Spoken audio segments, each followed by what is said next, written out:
Bapak-bapak, ibu-ibu semua, selamat pagi. Bagaimana kabarnya? Baik. Terima kasih sudah mau datang di acara penyuluhan saya. Jadi pada kesempatan kali ini saya akan memberikan edukasi kesehatan terkait kesehatan jiwa. Apakah Bapak Ibu di sini sudah pernah mendapatkannya? Belum pernah ya. Jadi tujuannya dari edukasi kesehatan ini supaya anggota keluarga dari bapak-bapak di sini yang dirawat di rumah sakit ini, bapak dan ibu di sini bisa mengerti bagaimana cara merawat pasien dari halusinasi.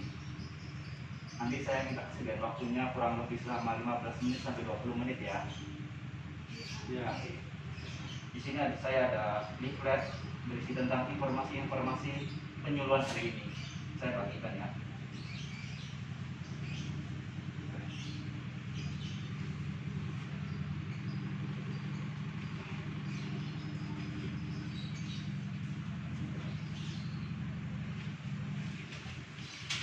Nah, di sini ada beberapa informasi yang akan kita bahas hari ini. Sebelumnya, apakah Bapak Ibu tahu apa itu halusinasi?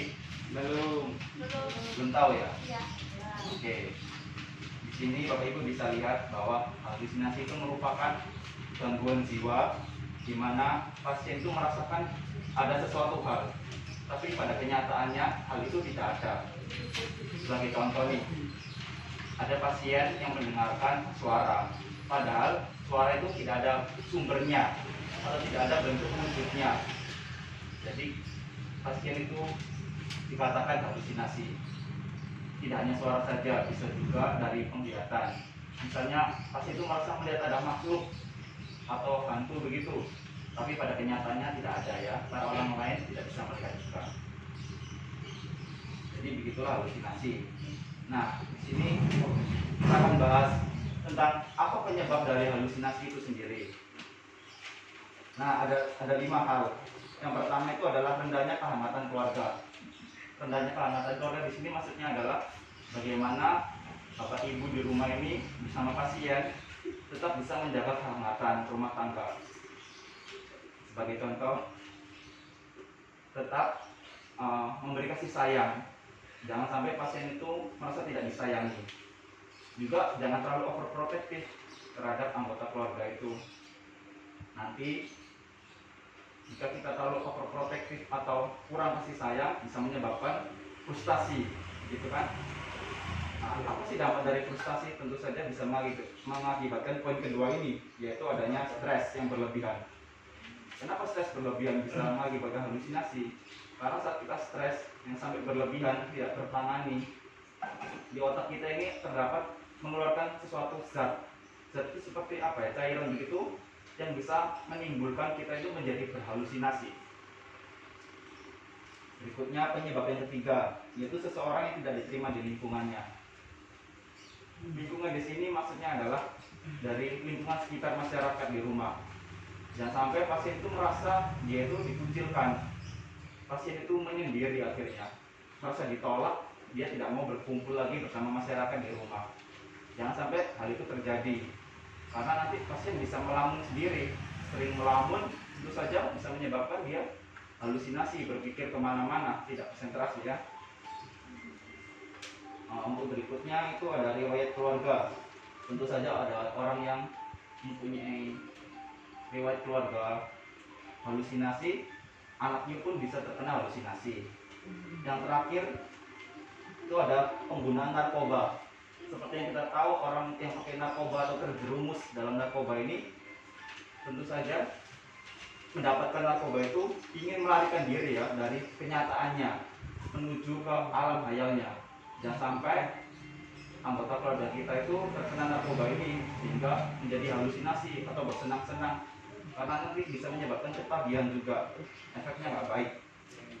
Ada tanda gejala di sini, ada 7, bisa dilihat di lembar berikutnya.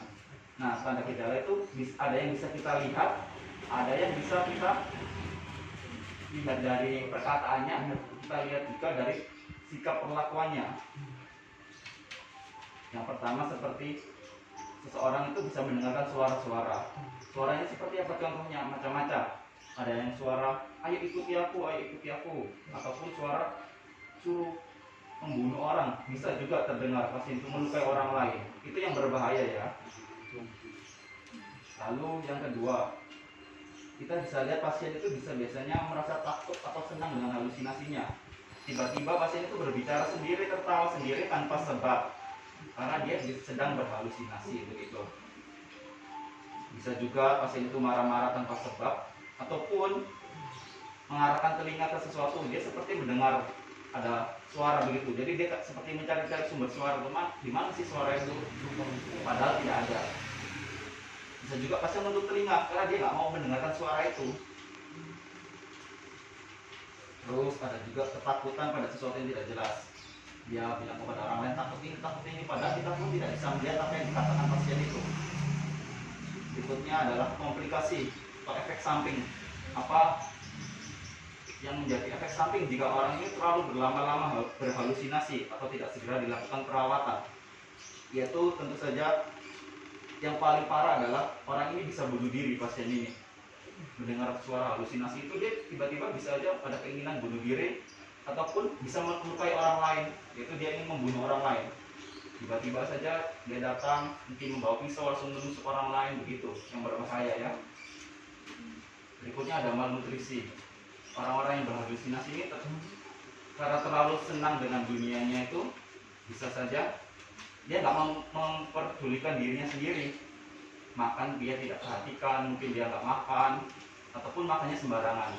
Di sini peran keluarga adalah membantu bagaimana pasien tetap memiliki nutrisi yang baik, makanan yang baik, yang sehat ya.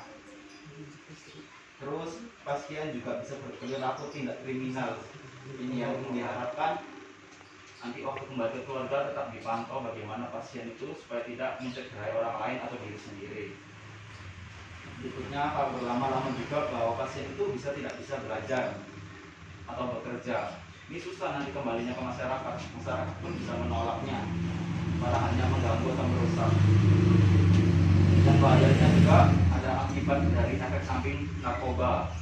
Terlalu lama menggunakan narkoba pastinya ada efek samping penyakitnya begitu.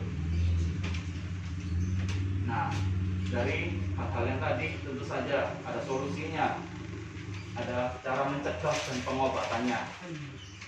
Ada 5 hal di sini yang mau saya sampaikan, yaitu yang pertama, bagaimana pasien itu mengontrol menghardik.